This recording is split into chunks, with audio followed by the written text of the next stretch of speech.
Une autre utilisation qu'on fait des limites, c'est lorsqu'on fait tendre x vers l'infini. Ce qu'on veut dire par là, c'est qu'on regarde, parfois lorsque x grandit, on regarde le comportement de f.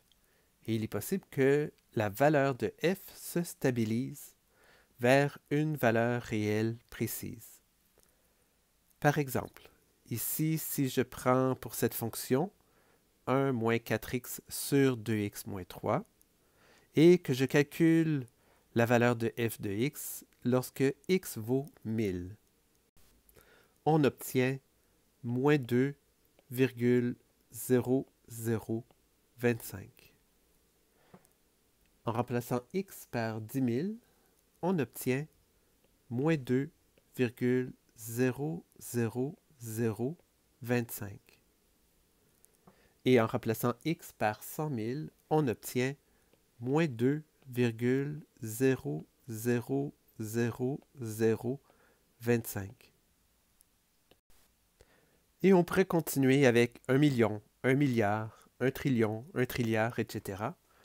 Ce qu'on constaterait, c'est qu'à chaque fois, la valeur de f de x s'approche de moins 2. C'est ce qu'on veut dire quand on écrit que la limite, quand x tend vers plus l'infini, de 1 moins 4x sur 2x moins 3 est égale à moins 2. Comme pour les limites lorsqu'on s'était vers une valeur de x particulière, on remarque que la valeur de la limite, c'est la valeur vers laquelle se dirige le y de la fonction. On peut faire le même raisonnement aussi du côté des négatifs. Si je remplace x par moins 1000 dans la même fonction, j'obtiens moins 1,9975. En remplaçant x par moins 10 000, on a moins 1,99975.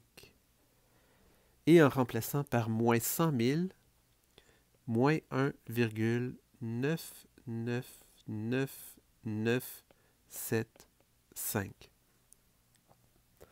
On voit bien qu'on pourrait continuer avec moins 1 million, moins 1 milliard, moins 1 trillion, moins 1 trilliard.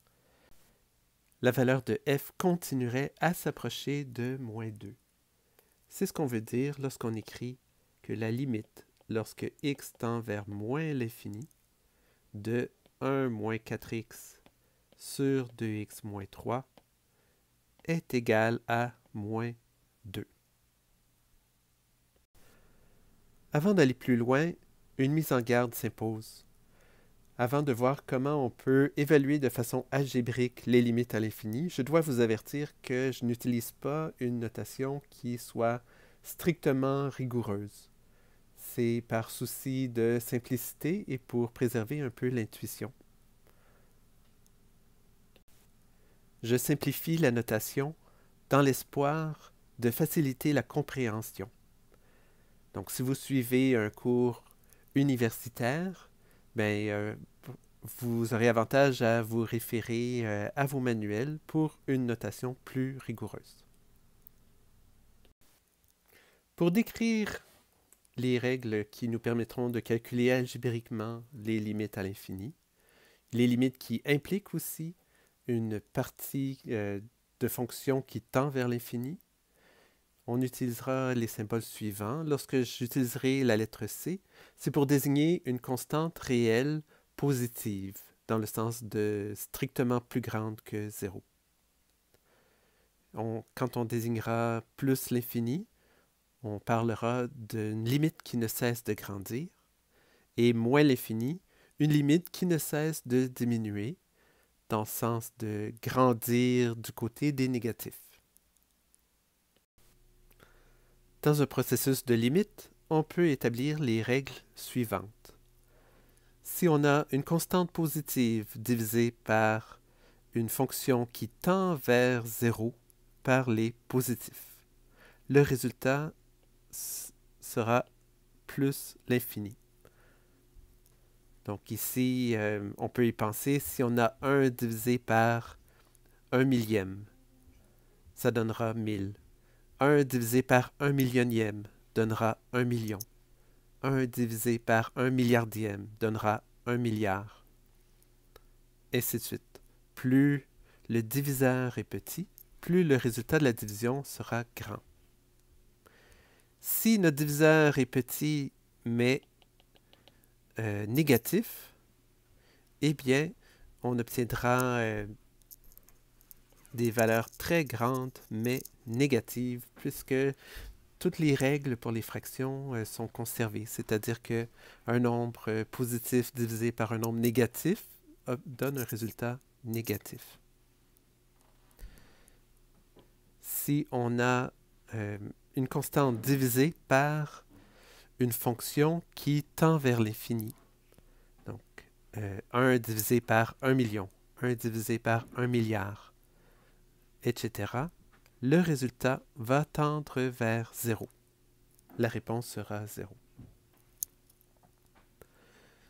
Et si notre diviseur est plutôt moins 1 million, moins 1 milliard, eh bien, on va tendre aussi vers 0, bien qu'on le fasse par des nombres négatifs.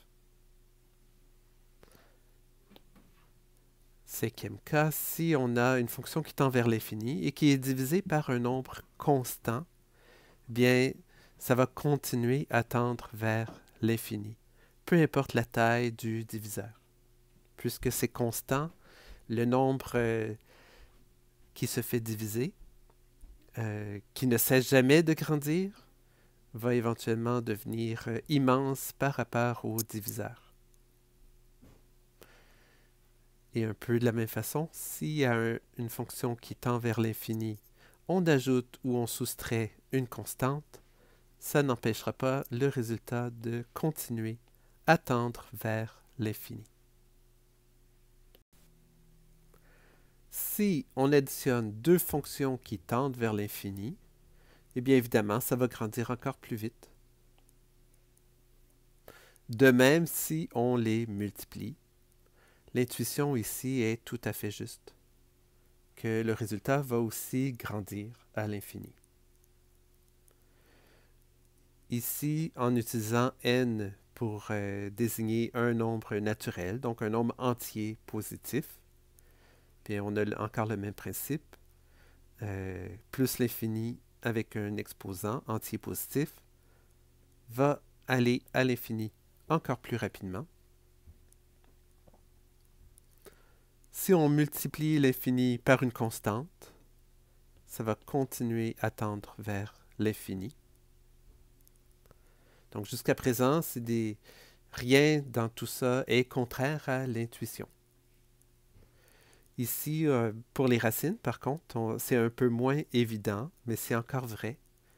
Si on prend la racine nème, n ici étant encore un nombre entier positif, de plus l'infini, c'est-à-dire d'une fonction qui tend vers l'infini, le résultat va continuer à tendre vers l'infini. Et si on fait la racine nème de moins l'infini, à condition que n soit impair, ça donnera moins l'infini. Donc, clairement, si n était pair ici, cette valeur n'existerait pas dans les nombres réels à cause du négatif. Donc, la racine des négatifs étant définie dans les nombres complexes, mais pas dans les nombres réels. Appliquons maintenant ces règles pour évaluer quelques limites. Par exemple, la limite quand x tend vers plus l'infini de 1 sur x. Bien, on peut voir ici, on a vraiment une constante au numérateur, constante positive. Et ici, le x est exactement la variable qui tend vers l'infini. On a bien ici 1 sur quelque chose qui tend vers l'infini. On peut tout de suite savoir que ça va tendre vers 0. Pour le deuxième exemple, qui est un peu plus élaboré, Ici, si je remplace x par plus l'infini, toujours en gardant en tête que c'est un abus de langage, mais c'est une façon de simplifier les calculs.